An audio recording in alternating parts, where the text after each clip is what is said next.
आज हमने जिन्हें सिख धर्म का प्रवर्तक माना जाता है गुरु नानक देव जी महाराज, उनकी वाणी सुनी। दरअसल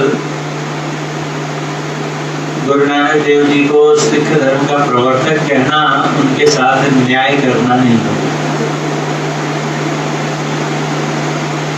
ये बात थोड़ी आश्चर्यजनक लगेगी, लेकिन यदि हम लोग गौर से विचार करेंगे और गुरु नानक देव के जीवन पर दृष्टिपात करेंगे तो पाएंगे कि उन्होंने अपने उपदेश में कभी एक नया नवीन धर्म चलाने का कोई उपदेश नहीं किया। उनकी किसी भी वाणी में ऐसा नहीं मिलेगा आपको कि वो कह रहे हो कि मैं एक नए धर्म का आगाज कर रहा हूं। उल्टा गुरु नानक देव जी और कबीर साहब लगभग समकालीन थे दोनों। कबीर साहब थोड़ा उनसे पहले हुए और गुरु नानक देव जी, इन दोनों ने उस समय जो हमारे समाज में प्रधान धर्म थे उनमें व्याप्त कुरीतियों को दूर करने का प्रयास किया। जो उस समय कौन से दो धर्म थे, दो संस्कृतियां थी। ये जब पैदा हुए थे 15वीं शताब्दी में, उस समय हमारे ऊपर मुगलों का शासन। मुगलों के पहले भी आए थे, हमने सुना होगा, मोहम्मद गौरी, महमूद गजनी, इन सबों के आक्रमण हुए थे। उसके पहले लोधी सुल्तान आए थे, खिलजियों का शासन हुआ था, मोहम्मद बिन तुगलक इत्यादि। तो करीब 700 ईस्वी के आसपास से जो इस्लाम धर्म के शासक थे उन्होंने हमारे देश में प्रवेश शुरू कर दिया, आक्रमण शुरू कर दिया, और दोनों दो संस्कृतियों का प्रतिनिधित्व करते हैं। और जो शासक वर्ग होता है वो अपनी श्रेष्ठता सिद्ध करने के प्रयास में जिन पर शासन करता है, यदि वो किसी दूसरे धर्म के मानने वाले हों तो उसका पहला प्रयास होता है कि उसको हीन सिद्ध करना। आप जो इंफीरियर हो और हम सुपीरियर हैं, we deserve to rule over you. ऐसा उन्होंने भी किया, कोई आश्चर्य नहीं है, वो उनका शासक धर्म। और इसमें क्या हुआ कि दो संस्कृतियां आपस में टकराई, दोनों के बीच में बहुत कटुता थी, मारकाट भी होती रहती थी, जबरन धर्म परिवर्तन के भी उदाहरण सामने आते थे।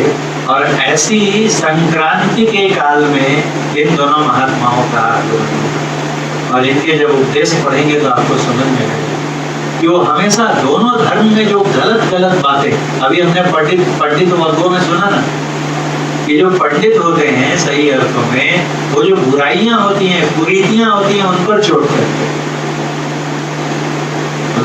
Hate this sin not this sinner. पाप से नफरत करो, पापी से नहीं, क्योंकि अगर पाप हट गया तो वो भी हमारे ही समान पवित्र है। तो इसलिए इन्होंने दोनों धर्म में जो कुरीतियां थी उनको दूर करने का, उनके बीच सामंजस्य स्थापित करने का, क्योंकि ये जानते थे ये धर्म जो है इंसानों के बनाए हुए हैं, असल में ईश्वर तो एक ही है। ईश्वर अल्लाह तेरे नाम, सबको सहमति दे भगवान। जो हम अपने अज्ञान की अवस्था में ही झगड़ते रहते हैं एक दूसरे से, तो दो धर्मों के ही बीच में तो वो दूरियां मिटा रहे थे, उल्टा तीसरा धर्म क्यों बनाएंगे। लेकिन उनके बाद क्या होता है, उनके जो शिष्य होते हैं, मेरे गुरु सबसे बड़े, तो बुद्ध भगवान आए, उन्होंने कभी बौद्ध धर्म का प्रचार किया हो, आप पढ़ के देखिए। उन्होंने जो उस समय का तत्कालीन वैदिक धर्म था, जो उसमें कर्म कांड बहुत प्रबल हो गए थे, हिंसा, बलि की प्रथा बहुत मजबूत हो गई थी। बस वहां के लोग यही समझते थे कुछ भी भला होना है जीवन में तो बलि दो, दुख दूर करने हैं, रोग दूर करने हैं। हमारे गुरु महाराज बाबा देवी साहब, उनके जीवन में आता है कि करीब बस 5-6 साल के थे और उस समय उनके पड़ोस में उनके चाचा या कोई घर वाले लेकर गए होंगे मंदिर के बाहर, बहुत भीड़, तो देखा तो क्या है कि एक बकरी या कुछ कोई पशु था और उसके बगल में एकदम चमचमाती तलवार लेके आदमी खड़ा, और पंडित जी मंत्र पढ़ रहे हैं। इनको समझते देर नहीं लगी, ये तलवार लेके खड़ा है, पंडित जी मंत्र पाठ भी कर रहे हैं। तो ये तो कौन सा धर्म है ये? और ये इनका बाल हृदय ही समझ गया कि अब क्या होने वाला है। इन्होंने पूछा कि आप लोग ये क्या कर रहे हैं और क्यों कर रहे हैं। तो जब उन्होंने बताया कि ये जो है हम लोग इसकी बलि देने जा रहे हैं, तो सुन के ही पहले तो बेहोश जैसे हो गए। होश आया तो प्रश्न किया कि क्यों बलि दे रहे हैं। तो उन्होंने कहा कि मेरे घर में बच्चा है, बहुत बीमार है, किसी भी इलाज से ठीक नहीं हो रहा है। पंडित जी ने कहा है कि अगर एक पशु की बलि दोगे तो पुत्र तुम्हारा स्वस्थ हो जाएगा। इन्होंने कहा कि हमने तो ये पढ़ा है, हमारे शास्त्रों में तो ये बताया जाता है कि पाप के कारण हमारे जीवन में दुख आते हैं। हमने जो जीवन में पाप किए हुए होते हैं पूर्व जन्म में, उसके परिणाम स्वरूप हमारे जीवन में दुख आते हैं। तो जब पाप के कारण दुख आते हैं तो एक और पाप करके, एक और निर्दोष जीव की हत्या करके, पाप बढ़ा करके रोग दुख कैसे दूर होगा। कितनी तर्क की बात कही ना, या तो और पाप पे पाप जमा कर रहे हो, दुख कैसे जाएंगे इससे। तो वहां पे कुछ लोगों ने कहा आपको पहले ही बोला था बच्चों को नहीं लाना चाहिए इसमें, बच्चों का हृदय नाजुक होता है, कोमल होता है। देखिए बेहोश भी हो गया था बच्चा और ऐसी बात कर रहा है। तब इन्होंने उनसे क्या कहा कि अच्छा, बच्चों का हृदय कोमल होता है और बड़ों का हृदय क्या पत्थर के समान कठोर हो जाता है कि किसी की जीव की हत्या करने पर भी जरा भी नहीं पसीजता। इतने छोटे से बच्चे की वाणी का कहते हैं इतना प्रभाव पड़ा कि वो बलि रोक दी गई और ऐसे ही सांकेतिक बलि देकर और वहां पे पूजा समाप्त कर दी। तो जो सच्चे संत आते, भगवान बुद्ध आए, उन्होंने ये कुप्रथा दूर करने की कोशिश की। ये थोड़ी बोला कि हिंदू धर्म या वैदिक धर्म ही समाप्त कर दो और उसके नाम पे एक नया धर्म, बौद्ध धर्म शुरू करो। कोई उनके जीवन से एक बार भी बता दे। जिनको हम सन्यासी कहते हैं उनको वो भिक्षु कहते थे, क्योंकि वो पाली भाषा में उपदेश करते थे, उनके शब्द अलग अलग थे। उन्होंने देखा कि ईश्वर ईश्वर करके लोग गलत गलत रास्ते पे जा रहे हैं, तो इन्होंने कहा कि असल में है क्या, दुख से छुटकारा चाहिए। हर इंसान दुखी है, दुख का कारण क्या है। अगर आप बुद्ध भगवान के उपदेश पढ़े, वो कहते हैं दुनिया में दुख है, दुख का कारण क्या है, तो कहा इच्छाएं हैं। Desires are at the root of our sorrows, woes. दुख का कारण हमारी इच्छाएं हैं। इच्छाओं को दूर किया जा सकता है। ये सब उसके लिए क्या, तो मध्यम मार्ग, एट फोल्ड पाथ, अष्टांगिक मार्ग बताया उन्होंने, बताया कैसे कैसे रहना चाहिए। ये कहा उन्होंने, बौद्ध धर्म चलाओ, ये कहा था। भगवान के नाम पे झगड़ रहे हैं लोग, गलत काम कर रहे हैं, तो उन्होंने कहा कि किसी ने पूछा ये दुनिया किसने बनाई, ईश्वर ने क्यों बनाई, जहाँ पर इतना दुख है। तो भगवान बुद्ध ने कहा कि पहले तुम एक प्रश्न का उत्तर दो कि अगर तुम्हें कहीं से आकर एक तीर लग जाए, आज के जमाने में कहीं गोली लग जाए, तीर लग जाए और तुम घायल हो गए, रक्त बह रहा है, वेदना हो रही है, उस समय तुम क्या करोगे। पहले तीर निकालोगे, उस घाव का उपचार करोगे, दुख दूर करोगे, कि ये पता करने की कोशिश करोगे कि ये तीर कहाँ से आया, किसने चलाया, कौन से मेटल का बना हुआ है, इसका जो सामने शार्पनेस है वो कितनी है। तो सबने कहा नहीं, पहले तो हम अपना दुख दूर करेंगे। तो बोले संसार में दुख है, क्यों दुख है, तुम्हारे ही कर्मों के चलते दुख है, उनसे कैसे छूटा जाए, निर्वाण कैसे प्राप्त किया जाए, उस अवस्था में पहुंचो, उत्तर तुम्हें खुद मिल जाएगा। किसने बनाया, क्यों बनाया, इसका उत्तर अभी पूछकर क्या करोगे, पहले अपने दुखों का निवारण करो। और जब दुखों का निवारण होगा, वहां पहुंचोगे तो तुम्हें स्वयं तुम्हारे सारे प्रश्नों के उत्तर मिल जाएंगे।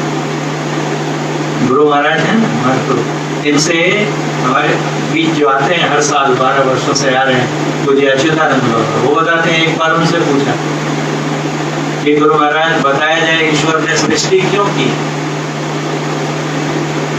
ये जो रचना बनाई ईश्वर ने, तमाम तरह के जीव जंतु बनाए, मनुष्यों को बनाया, देवताओं को बनाया, ऐसा संसार, ऐसी सृष्टि क्यों बनाई ईश्वर। तो गुरु महाराज ने कहा कि कोई भी कार्य क्यों करता है, उसका सही कारण कौन बता सकता है, जिसने वो काम किया हो। ये सृष्टि किसने बनाई, ईश्वर ने बनाई। तो स्वयं ईश्वर से जाकर पूछ लो, पहले ईश्वर तक जाने की योग्यता तो बनाओ, वहां जाकर पूछ लो कि क्यों बनाई, वो बता देंगे। उनके अलावा कोई और कैसे बताएगा ये कारण कि क्यों बनाया। जितने भी साधु महात्माओं के जीवन में आप ये प्रश्न देखेंगे, सबका एक ही उत्तर होता है। ये तो थोड़ा उनसे प्रिय क्लोज थे ना, थोड़ा लगे हुए भी थे, तो कहते हैं कि हुजूर ऐसा है कि ईश्वर जानते हैं कि उन्होंने सृष्टि क्यों बनाई, और जो संत होते हैं, सच्चे संत, वो तो अपनी साधना करके ईश्वर के पास पहुंच जाते हैं, और ईश्वर के पास जाके खुद भी ईश्वर हो जाते हैं। तो वो तो जानते हैं ना, जब वो खुद ईश्वर हो गए तो वो जानते हैं कि क्यों सृष्टि बनाई। तो हुजूर आप तो ईश्वर परमात्मा के पास पहुंच चुके हैं, ईश्वर बन चुके हैं, तो आप तो बतला सकते हैं ना कि ईश्वर ने सृष्टि क्यों बनाई। अब क्या कहा गुरु महाराज, अगर बता भी दूंगा तो तुम समझ नहीं पाओगे। एक ज्ञान की योग्यता होती है ना, मान लीजिए तीसरी कक्षा में कोई पढ़ रहा है और उसको हम थियरी ऑफ रिलेटिविटी समझाने, तो समझ पाएगा क्या बेचारा, जोड़ घटाओ तो मुश्किल से सीख रहा है। तो पढ़ते पढ़ते पढ़ते पढ़ते जब उसके ज्ञान का स्तर इतना विकसित हो जाता है, फिर देखिए वही चीज आसानी से समझ जाता है। साधना के साथ भी यही बात लागू होती है। अभी कुछ दिन पहले ही शेयर किया था मुझे भगीरथ बाबा की किताब में, कि उनके एक सेवक थे कुलदीप बाबा, वो उन्होंने अपना ब्लड भी डोनेट किया था एक बार गुरु महाराज को जरूरत थी। तो बहुत प्रकाश दिखता नहीं है ना, बोलते हैं दृष्टि साधन करो करो करो, दिखता तो है नहीं। तो उन्होंने कहा कि गुरुदेव एक बार आप अपना बल लगा के और थोड़ा सा एक बार तो दर्शन करा दीजिए उस प्रकाश के, एक बार देखना चाहता हूँ। तो गुरु महाराज ने क्या कहा नहीं देख सकोगे, अगर दिखा भी दूंगा तो पागल हो जाओगे। तो पागल हो जाओगे मतलब इनसेन हो जाओगे, संभाल नहीं पाएगा तुम्हारा मस्तिष्क, उसमें अभी वो क्षमता नहीं आई है, वो योग्यता नहीं आई है कि उस रूप को देखने के लायक। अगर अभी दिखा दिया जाए, जैसे बच्चियों की, छोटी बच्चियों के बारे में आता है, बच्चियों की शादी नहीं करनी चाहिए एक एज के नीचे, फिर कच्चा घड़ा दिखाते हैं कि पका नहीं है और पानी पड़ा फूट गया, मटकी क्यों फूटी, बोलते हैं पहले आ जाता था फैमिली वेलफेयर डिपार्टमेंट से। एक परिपक्वता आने के बाद ही जो महिला होती है वो गर्भ धारण करने की योग्य होती है। ये हर चीज में उतावलापन नहीं होना। तो कहीं भी जहां हम लोग चले थे कि गुरु नानक देव जी ने कभी सिख धर्म की स्थापना नहीं की, उन्होंने कभी नहीं कहा, अगर करते तो उनको सिख मिले कहां से। सिख मतलब क्या होता है, शिष्य। पंजाबी भाषा में सिख को क्या कहते हैं, जो हिंदी में या संस्कृत में शिष्य कहते हैं। तो वो खुद कौन से परिवार में पैदा हुए थे, वैदिक धर्म में, और उनको जितने शिष्य मिले, मर्दाना मिले और जितने भी मिले, वो सब कौन थे, वो सब वैदिक धर्म के ही थे। उन्होंने उन्हीं के साथ उन्होंने हमारे धर्म का सच्चा स्वरूप लोगों के बीच में रखा। लेकिन उसके बाद उनके अनुयायी, बुद्ध भगवान के अनुयायियों ने बौद्ध धर्म की दीवार खड़ी कर दी। यहाँ से यहाँ तक बौद्ध धर्म, यहाँ से यहाँ तक सिख धर्म, यहाँ से यहाँ तक जैन धर्म, उन्होंने कभी नहीं किया।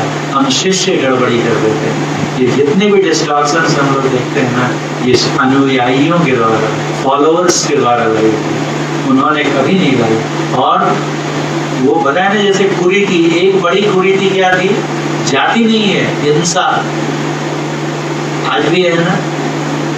और सबसे दुख की बात है कि जिस धर्म के लोग इतना मानते हैं उनको, गुरु नानक देव को आप देखिए, कोई भी सिख के घर में जाएंगे तो उनकी तस्वीर रहती है, और उसको क्या बोलते हैं, रब जी बोलते हैं। रब मतलब क्या होता है, खुदा, परमात्मा। वो गुरु को परमात्मा मानते हैं। जो कुछ कहना रहता है, वाहे गुरु बोले सो निहाल, सत श्री अकाल।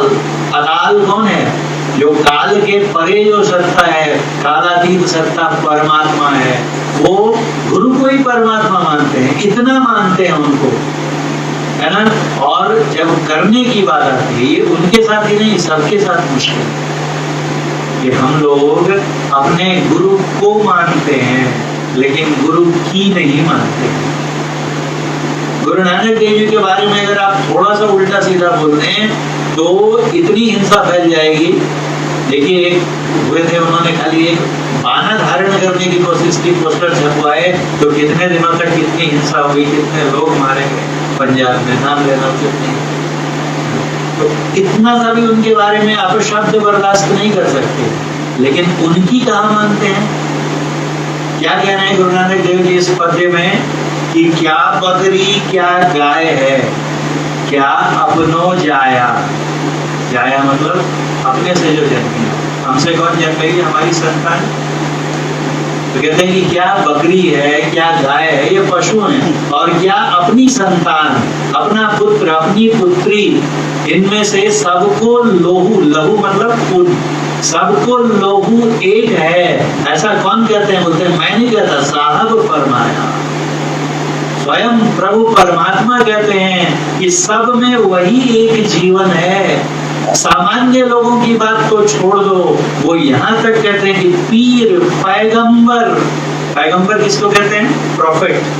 पैगंबर मतलब पैगाम, पैगाम मतलब होता है मैसेज, मैसेज, पैगाम पर जो मैसेज लेकर आए, किसका मैसेज, ईश्वर का मैसेज, देवदूत है ना। उसको अपने ईसाइयों ने क्या कहा कि सन ऑफ गॉड है ना, उसी को वो पैगंबर बोलते हैं, हम लोग ईश्वर दूत बोलते हैं, सब एक ही बात है।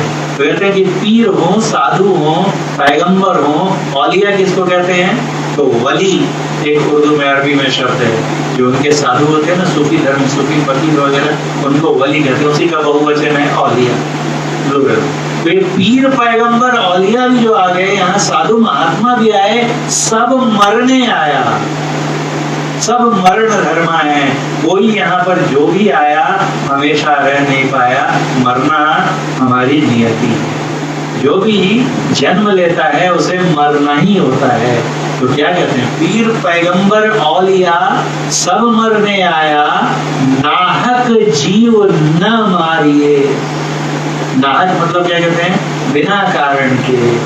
अगर उसने कोई गलत नहीं किया, हमारे साथ कुछ बुरा नहीं किया है, कोई ऐसा कर्म नहीं किया है जिसकी उसको सजा दी जाए, तो बिना कारण के नाहक जीव न मारिए, पोषण को काया। काया मतलब शरीर, अपने शरीर को पुष्ट बनाने के लिए या अपनी जिह्वा के स्वाद के लिए अकारण जीवों की हत्या मत कीजिए। ये उनका उद्देश्य है और सब जगह है, कहीं भी पढ़ेंगे आपको, हर धर्म में मिलता है। बाद में उसको लोग मॉडिफाई करवर के इधर उधर अपना काम चला लेते हैं। ईसा मसीह का भी कमांडमेंट है, दाऊ शैल नॉट किल। दाऊ मतलब यू, शैल, यू के साथ शैल लगता है क्या इंग्लिश में, विल लगता है ना, आई और वी, आई के साथ शैल लगता है, लेकिन वहां पर दाऊ शैल नॉट किल मतलब वहां पे इंपरेटिव है, कोई स्कोप नहीं, ऑर्डर, कमांडमेंट कि तुम हत्या नहीं करोगे। और आज देखिए ईसाई धर्म में शायद कोई पादरी मिलेंगे आपको जो नॉन वेजिटेरियन नहीं है ना। सिख धर्म में देखिए मांसाहार कितना फैला हुआ है। तो गुरु नानक को तो मानते हैं, उनकी कहाँ मानते हैं। मैं अपने मर्जी से नहीं बोल रहा हूँ ना, ये गुरु नानक देव जी की वाणी है। वो खुद कह रहे हैं कि नाहक जीव न मारिए, पोषण को काया।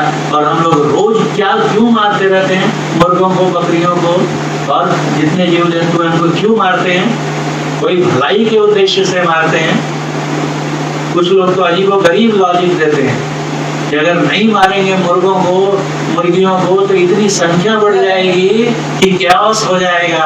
अरे बोला, मुर्गियों को तुम जो अपने आप जन्म ले रहे हो उनको मारते हो कि पोल्ट्री फार्म्स खोलते हो, है ना, पोल्ट्री फार्म्स खोलते हो, उनको पैदा करते हो और पैदा करके उनको रखने लायक जगह भी नहीं बना पाते हो। मुर्गी के ऊपर मुर्गियां जो ट्रक्स में लाते हैं, देखिए बेचारी पंख नहीं फड़फड़ा पाती हैं, खुद पैदा करते हो उनको और खुद मार के खाते हो।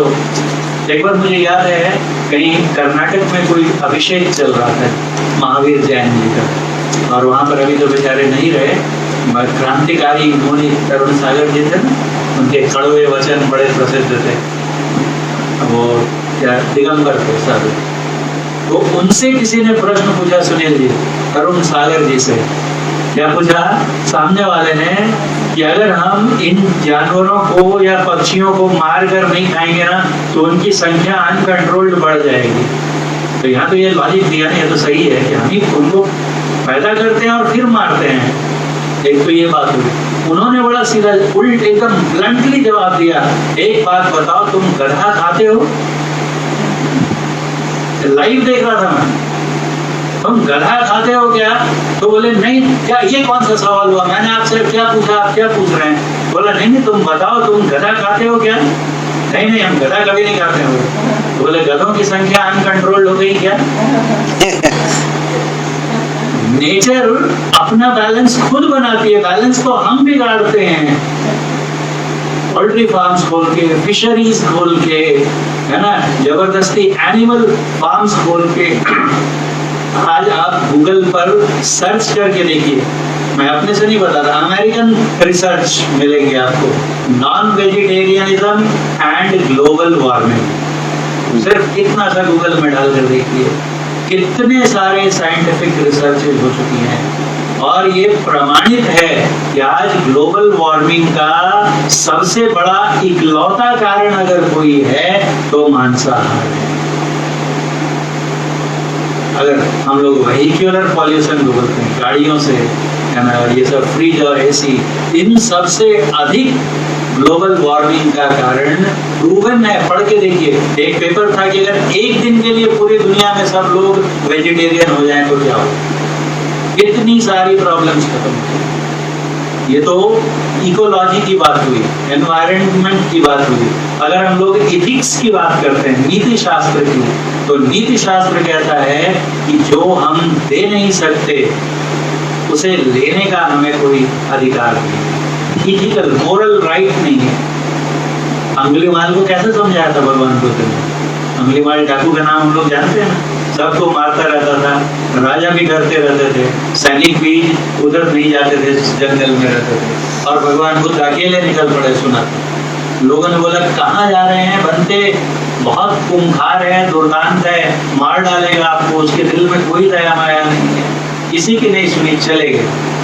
और जहाँ वो रहता था वहाँ ये रुके हुए हैं। आया तो बुद्ध भगवान चल रहे हैं और वो इनके पीछे दौड़ रहा है। ये साधारण चल रहे हैं और वो इनके पीछे दौड़ रहा है और नहीं पकड़ पाया तो कहता है रुको, ठहरो। तो इन्होंने क्या कहा, मैं तो ठहरा हुआ हूँ अंगुलीमाल, तू कब ठहरेगा? कब तक ये रक्तपात करता रहेगा? इनकी वाणी में कुछ ऐसा प्रभाव था। जो संत होते हैं ना, मैं बोल रहा हूँ और यही बात कोई पहुंचे हुए संत गुरु महाराज बोलते थे, हजारों हजार एकदम निठा देहातियों के बीच में, गांव खेड़े के लोगों के बीच में, जिन अंगूठा छाप लोगों के बीच में, और गूढ़ अध्यात्म समझाते थे, निर्गुण और ईश्वर का स्वरूप समझाते थे, और ऐसा चुंबकीय आकर्षण था कि जनता सुनती रहती थी। वाणी का प्रभाव ऐसा था कि ठिठक गया अंगुलीमाल, जिसके आगे सैनिक घबराते थे, वो डर गया। इन्होंने कहा एक काम करोगे अंगुलीमाल? उन्होंने कहा बोलिए। तो कहा वो वृक्ष जो है उससे एक पत्ता तोड़ कर लो। एक पत्ता तोड़ लिया, ये लीजिए। कहा तोड़ दिया? बोला हाँ, अब एक काम और कर दो बस, उसके बाद तुम जब जो चाहो वो करना। कहा क्या बताइए, क्योंकि आपके तो प्राण जाने ही वाले हैं। तो इन्होंने कहा कि अब इसे वापस उस वृक्ष में लगा दो। इनके ऊपर से नीचे आपाद मस्तक इनको निभाने लगा। बोला कैसी बात करते हैं आप? एक बार जो वृक्ष से पत्ता टूट गया है ना, गाछ से पत्ता टूट कर गिर गया, वो कभी उसमें दोबारा लग सकता है क्या? तो इन्होंने कहा कि जब तुम जोड़ नहीं सकते तो तोड़ा क्यों? इतने लोगों की हत्या करके उनकी उंगलियों की माला बना के तुम पहनते जा रहे हो, इतने प्राण ले लिए, एक में प्राण दे सकते हो तुम? ये मोरल साइंस है, एथिकल साइंस है कि जो हम दे नहीं सकते वो लेने का अधिकार हमको नहीं है। है ना, किसी तरह से। उसके बाद हमारे ह्यूमन राइट्स हैं, उसके लिए हम सब कंट्री में एसोसिएशंस हैं, तुरंत वहां से लेटर इश्यू हो जाता है, मानवाधिकार का हनन। तो एनिमल राइट्स कुछ नहीं उनका, क्योंकि बेचारे बोल नहीं सकते, उनकी कोई अदालत नहीं है, उनका कोई वकील नहीं है, इसलिए हम जब चाहे उनको मारते रहे। किसी भी ग्राउंड पे देखेंगे, मजाकिया लहजे में जॉर्ज बर्नार्ड शॉ ने बहुत बड़ी बात कही। कौन थे? भारतीय नहीं थे, अंग्रेज थे, ईसाई थे, और वो वेजिटेरियन थे। और उनसे किसी ने टॉन्ट करते हुए पूछा कि कैसे तुम आदमी ईसाई हो, बोले क्रिश्चियन, बोले नॉनवेज नहीं खाते। मतलब जैसे कि यही बेवकूफ हो और जो पूछने वाला वो बड़ा बुद्धिमान है, पढ़ देते हैं। तो इन्होंने क्या कहा, उन्होंने मजाक में कहा, लेकिन बात कैसी कही देखिए, I don't want to make my stomach the graveyard of dead animals. मैं अपनी पेट को मुर्दा जानवरों की कब्रगाह नहीं बनाना चाहता। मरे हुए जानवर कोई खाते, जिंदा खाते हैं क्या हम? जिंदा निकल जाए ना बकरी, हिरण, करेंगे क्या? नहीं कर सकते ना। मारते हैं, काटते हैं, पकाते हैं और खाते हैं। अभी मैं धर्म की तरफ कहीं नहीं जा रहा हूँ, गया हूँ क्या? धर्म की एक भी बात नहीं की है। साइंस को देखिए, उन्होंने रिसर्च करके बताया है कि किसी भी जानवर को जब हम मारने जाते हैं तो जब वो उसके सामने कोई रास्ता नहीं बचता है तो उसके मन में प्रतिशोध, भय, इसकी भावना उपजती है और उससे ब्रेन में जो हार्मोन सीक्रेट होते हैं वो टॉक्सिन्स, विषाणु जनरेट करते हैं। ये अपना मामा जलेबी वाला की दुकान है ना, पंचशील स्क्वायर पे, बहुत फेमस है। वहाँ पे कई 4-5 साल पहले की बात है, दोपहर में, जनरली शाम में खरीदता हूँ मैं, तो छुट्टी थी, दोपहर में कॉलेज बंद हो गया या कुछ, तो लौट रहा था वहाँ से, सोचा जलेबी लेकर जाता हूँ। जलेबियाँ तो गर्मा गर्म, थोड़ा करारी करके निकालना, कुरकुरी, तो छान रहा था मैं, वहीं खड़ा था। तो अचानक जैसे कोई बच्चा जिसको कोई एकदम मार रहा हो, गला दबा रहा हो, कैसा रोएगा, करुण क्रंदन, एकदम आदमी के जैसा, वैसी एकदम रोने की आवाज आ रही है एकदम, मतलब मैं अभी बोल रहा हूँ तो रोंगटे खड़े हो, वैसी आवाज। तो मैंने उससे पूछा, जलेबी वाला पहचान क्या? बहुत बार लेता हूँ, ये क्या आवाज आ रही है? तो बोले नहीं मालूम है क्या आपको सर? बोले क्या? अरे ये बिल्कुल बगल में खटीकों का मोहल्ला है। खटीक बोलते जो, उसको करते में क्या, हम लोग एक जिबा करते हैं और एक हलाल करते हैं। तो धीरे धीरे देखते हैं जो हमारे मुसलमान भाई, हमारे वैदिक धर्म में कहते हैं एक ही बार में अलग, तो जो भी दुख है खत्म हो गया, वो आहिस्ता आहिस्ता काटते जाते हैं। तो बोले बकरी को मार रहा है और वो बकरी मिमिया रही है। बंदर जो होते हैं, लंगूर बोलते हैं, जब वो फंस जाता है और अब कोई रास्ता नहीं बचता है, आदिवासी लोग उसको भी खा जाते हैं, तो बोलते हैं हाथ जोड़ देता है वो, क्योंकि हाथ जोड़ सकता है, हाथ जोड़ देता है। वो हाथ जोड़ सकता है इसलिए जोड़ देता है। बाकी पशुओं में भी वैसी ही भावना आती होगी, वो इतना सता कर उसके अंदर में विषाणु जनरेट करते हैं हम लोग और फिर खाते हैं उसको। कोई धर्म की बात नहीं, मनोविज्ञान की बात। और अगर उनकी संरचना की बात करेंगे हम लोग, कंस्ट्रक्शन की बात करेंगे, तो प्रकृति का एक डिजाइन होता है, नेचर्स डिजाइन। लेकिन दो तरह के होते हैं, एक शुद्ध मांसाहारी जीव जंतु होते हैं और एक शुद्ध शाकाहारी होते हैं, कार्निवोर्स और हर्बीवोर्स। जो शुद्ध मांसाहारी है, जैसे शेर, सिंह, उसके सामने घास रख दीजिए तो भूखा मर जाएगा लेकिन घास नहीं खाएगा। कब खाते? कुत्ते वगैरह में देखा होगा, जब अनपच हो जाता है तो उल्टी करने के लिए उसको खाते हैं, निकालने, वॉमिट करने के लिए। उनका भोजन नहीं है वो, पता है क्या शेर का? और गाय के आगे मांस का टुकड़ा रख दीजिए, खाएगी क्या? क्योंकि उनका नेचुरल डाइट नहीं है, वो नहीं खाएंगे किसी भी कीमत पर। और इन दोनों की संरचना देखिए, कंस्ट्रक्शन देखिए। दांत से शुरू करेंगे तो जो कार्निवोर्स होते हैं उनके सामने के जो कैनाइन्स होते हैं एकदम नुकीले, शार्प, पॉइंटेड होते हैं। ताकि शिकार में फंसाया उसकी चमड़ी में और उसको खींच के देखा, चीर फाड़ करने के लिए उनके दांत होते हैं। तो देखिए आप शेर को देखिए, लकड़बग्घे को देखिए, चीते को देखिए, ऐसा कोई यहाँ तक कि जो थोड़ा दोनों बोर्ड्स एम्बिवोर हो गए, जैसे बकरी और कुत्ते को भी जो बेसिकली ये हैं, उनके भी वैसे ही मोरल्स देखते हैं ना। उनका जो इंटेस्टाइन होती है, जिनकी मांसाहारियों की डॉक्टर साहब ने तो इनकी डॉक्टर तो वो पूरी अगर झूठ बोलूंगा तो वही टोक देंगे। उनकी जो जानवरों की इंटेस्टाइन्स होती हैं वो छोटी होती है कंपैरेटिव। हमारी जो इंटेस्टाइन है, डायग्राम बनाते हैं ना, बहुत दिनों तक छोटू का बनाया हुआ था थर्मोकोल पे, घुमा घुमा के उसको खोलना तो कितना मीटर लंबा है। और जो कार्निवोर्स होते हैं उनका रिलेटिवली बहुत छोटी आंख होती है। क्यों होती है?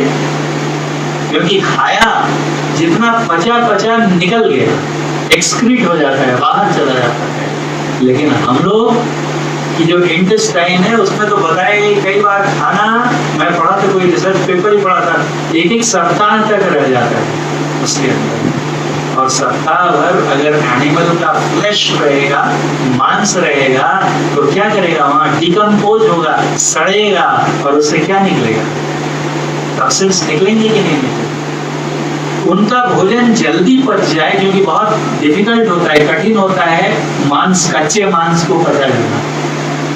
इसलिए उनके अंदर में हाइड्रोक्लोरिक अम्ल, हाइड्रोक्लोरिक एसिड बहुत प्रोफ्यूज क्वांटिटी में सिक्रीट होता है, बहुत मात्रा में। हमारे इसमें नहीं होता है, हमको एसिडिटी से परेशान है।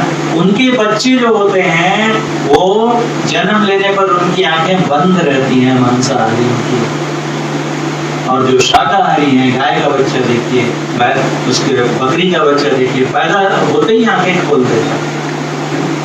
कोई भी मांसाहारी जीव को देखिए, जब वो पानी पीता है, कुत्ते को देखा है ना, बिल्ली को देखा है, शेर को देखिए, अपनी साइटिंग जब होती है मई में तड़ोबा में, वहाँ जो आर्टिफिशियल पानी के रिजर्वायर बना देते हैं, और वहाँ पे आता है टाइगर, तो कैसे पीता है? जीभ से चाट के पीता है। पूरा समंदर उसके सामने रख दीजिए, पानी की कोई कमी है, अरे भरपूर है, पियो ना मुंह लगा के, लेकिन नहीं पिएगा। उसकी प्रकृति वैसी है, जीभ से चाट कर पिएगा।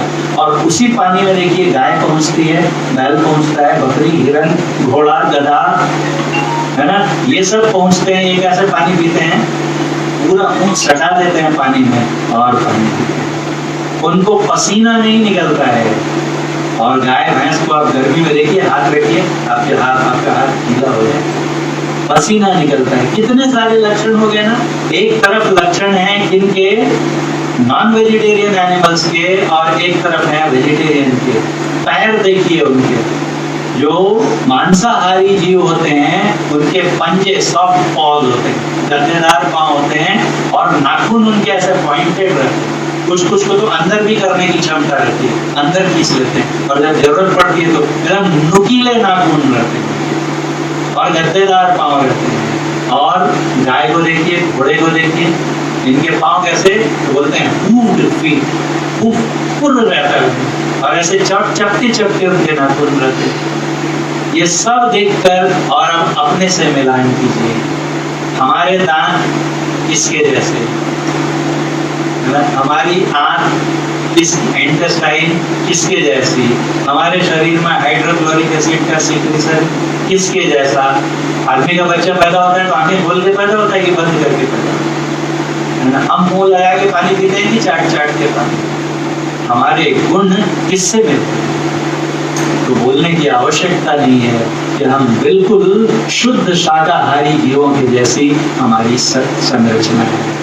तो वर्डिक्ट ऑफ नेचर जो बोलते हैं, ये प्रकृति का न्याय जो है वो एकदम लाउड एंड क्लियर है। Nature has designed us to be vegetarians, लेकिन उसके बाद भी अगर हम जबरदस्ती, और खाते किस लिए हैं? अगर बोले कि कच्चा खा लो, है ना, सीधा ऐसे ही बॉईल करके खा लो, तो 90% लोग खाना छोड़ देंगे मीट मछली, क्योंकि उसका मस्त ग्रेवी बनती है ना। नहीं, स्वाद के लिए खाते हैं लोग, और फिर बहाने बनाते हैं। ये पौष्टिकता न्यूट्रिशन के लिए जरूरी है। संडे हो या मंडे, रोज खाएं अंडे। ऐसा प्रचार चाहे कि सरकार ही करती है, वहाँ क्या करेंगे? नेचर के अगेंस्ट हम काम करेंगे तो नेचर अपना रिवेंज लेगी। आज ग्लोबल वार्मिंग किस बात का नतीजा है?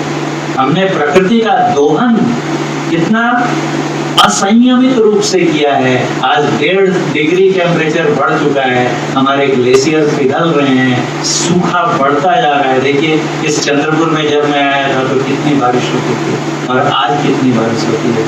86 और आज 2019 कितना फर्क हो गया। अभी हम लोग बारिश के लिए तरस रहे हैं।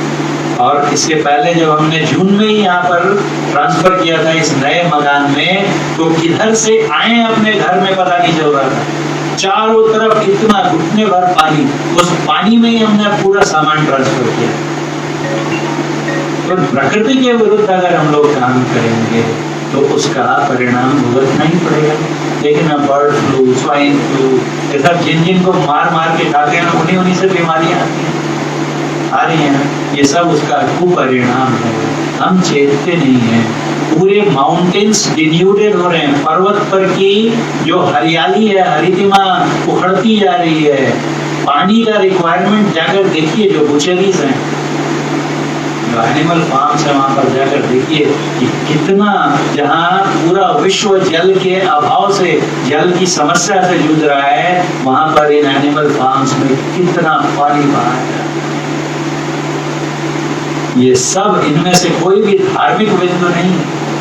धर्म पर अगर हम लोग आएंगे तो हमारे गुरु महाराज कहते थे कि पशुओं के जो परमाणु होते हैं उनमें विशेष अंधकार होता है, तमोगुणी होते हैं, और अगर उनका भोजन हम करेंगे तो हम में भी तमोगुण आएगा, और फिर तमोगुण बढ़ेगा तो हमारा आध्यात्मिक विकास अवरुद्ध हो जाएगा। आध्यात्मिक पथ पर अगर हमें बढ़ना है तो ये अनिवार्यता है, कंपल्सरी कंडीशन है कि हमको मांसाहार का परित्याग करना ही होगा। इसलिए हमारे इसमें दीक्षा ही नहीं दी जाती है मांसाहार। तो हर दृष्टि से, मैंने एक इस पर पेपर लिखा है कि किसी भी दृष्टिकोण से अगर हम लोग विचार करेंगे तो मांसाहार को जायज नहीं ठहराया जा सकता। तो वही भगवान गुरु नानक देव जी यहाँ पर कहते हैं कि पीर पैगंबर औलिया सब मरने आया, नाहक जीव न मारिए पोषण को काया। और अपने अंदर से दुर्गुणों को भी दूर करें। कहते हैं कि ईर्ष्या, जो हमें लोभ है, ईर्ष्या है, ये हमें हैवान बना देती है, हमसे हमारी इंसानियत छीन लेती है। लोभ है कि उसके पास इतना बढ़िया मोबाइल मेरे पास नहीं, और अगर हम नहीं खरीद सकते हैं तो या तो अपना मन एजुकेटेड होता है, और कुछ उसमें और अगर अपना बैलेंस खो देते हैं तो क्या करते हैं, या तो चोरी कर लेते हैं या तो छीन लेते हैं पकड़ के। अब हैवानी हुए ना, लोभ जो है किधर ले जाता है, ईर्ष्या। अगर कुछ नहीं कर पा रहे हैं हमें, वो हमसे इतना सामर्थ्यवान है कि उससे छीन भी नहीं सकते, चुरा भी नहीं सकते और खरीद भी नहीं सकते, तो क्या करते हैं, ईर्ष्या की आग में जलते हैं। फायदा क्या? इसलिए कहते हैं कि हिर्स ये हैवान है, बस कर ले भाई, इसको वश में करके रहो। और क्या कहते हैं, तो गुरु का इसमें बखान करते हैं। इस पर नहीं चर्चा करेंगे हम लोग, समय बहुत हो गया। कहते हैं मुर्शद मेरा मरहम। मुर्शद किसे कहते हैं, गुरु को कहते हैं। कि मेरा गुरु जो है मरहमी, यानी मर्म को जानने वाला है, मर्मज्ञ हैं हमारे गुरु, और उन्होंने मर्म की बात बताई। मर्म की बात क्या कहते हैं, किसको कहते हैं, crux of the matter, curtain, जो कि एकदम सार बात है। बहुत सारा, इतना बड़ा वाक्य है लेकिन उसका सारांश, हिंदी में आता था ना, इंग्लिश में प्रेसी राइटिंग या सारांश लेखन, बहुत बड़ा घुमाया फिरा है क्या, तो रघुवंश मणि तिलक श्री श्री 1008 महाराज दशरथ पुत्र मर्यादा पुरुषोत्तम भगवान श्री राम पधार रहे हैं, कहते थे ना। और सारांश क्या हुआ कि श्री राम आ रहे हैं, यही है ना। उसको इतना अलंकारों से सजाया, इतना बड़ा बन गया। तो सार क्या है, मर्म की बात क्या है, तो कहते हैं दिल अंदर दीदार है, खोजा दिन पार। अगर हम दीदार करना चाहते हैं, दर्शन करना चाहते हैं खुद के, आप कहेंगे खुद को तो रोज देखते हैं, ये खुद को नहीं देखते हैं, हमारा शरीर है, ये मेरे हाथ है, ये मेरा पैर है, बहुत बार लोग इस पे चर्चा कर चुके, ये मेरा शरीर है, मैं कौन हूँ? Have we ever paid any thought to this? बोलते हैं ना, my mind is not working today, my intellect is failing me, है ना, आज बुद्धि नहीं काम कर रही, मेरा मन, मेरी बुद्धि, मेरा शरीर, सब मेरे मेरे मेरे हैं, जिसके हैं वो कौन है? तुम कौन हो भैया? देखा है क्या खुद को? नहीं। और फिर परमात्मा खुदा, खुद ही खुदा, खुद ही खुदा है, जो आत्मा ही परमात्मा है। कहाँ मिलेंगे, किधर दर्शन होंगे? तो कहा दिल अंदर दिखा, इस शरीर के अंदर उनका दीदार होता है, दर्शन होता है। जिन्होंने भी खोजा ढूंढा तिन पाया, उन्होंने पाया है। तुम भी पाना चाहते हो तो बाहर देखना बंद करो, बहिर्मुखता बंद करो, अंतर्मुखी हो जाओ, गुरु से युक्ति सीखो और उस युक्ति का अभ्यास करो, करते रहो, हौसला मत हारो, धैर्य मत खो। हमारे साईं बाबा हरदम कहते थे श्रद्धा और सबूरी। गुरु के वचनों में श्रद्धा रखो कि उन्होंने कहा है तो अवश्य होगा, नहीं होने का कोई कारण ही नहीं है। मैंने बुद्धि से भी विचार लिया है कि जो उन्होंने कहा है वो सत्य है, इसलिए मेरी श्रद्धा अंधश्रद्धा नहीं है। शास्त्रों से भी मैंने प्रमाण ढूंढ लिए हैं, जो गुरु कहते हैं वही शास्त्रों में है, और मेरी बुद्धि भी उस बात को स्वीकार करती है, इसलिए मेरी श्रद्धा दृढ़ है गुरु में। और सबूरी, सबूरी मतलब धैर्य, धीरे धीरे रे मना, धीरे धीरे सब होए, माली सींचे 100 घड़ा, ऋतु आए फल हो। अभी देखिए आम के वृक्ष में फल लग रहे हैं ना, और जुलाई से पानी डाले जा रहे हैं, नहीं हो रहा है तो पूरा तालाब डाल दिया, समुद्र डाल दिया, पेड़ भी डूब के मर जाएगा। उसमें फल तभी होगा जब ऋतु आएगी उसकी। तो इसलिए धैर्य के साथ गुरु महाराज कहते थे, उकताना नहीं चाहिए, उतावला नहीं बनना चाहिए, धैर्य नहीं खोना चाहिए, करते रहें, अवश्य एक दिन हमें अपने अंदर में दीदार होंगे। बोलिए प्रेम से श्री सद्गुरु महाराज की जय।